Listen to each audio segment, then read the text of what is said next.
Okay, how's it going, guys?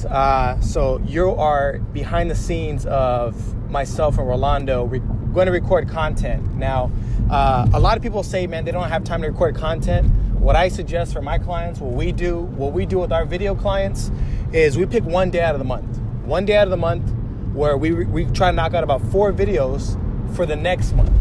Okay, so we're done for that month, right? So we're recording now. I had a client actually borrow one of my mic adapters, which I shouldn't have done, but we're still going to record. You know, it never comes out perfect, but that's one thing that sets us apart from everyone else. It's never going to be perfect, but the difference with us and our competitors is we're going to keep putting out content, right? Mic's not working, something's happened. Well, always record, put it out there, no matter what, because right now it's about putting out content. It's never going to be perfect. It's never going to be 100%.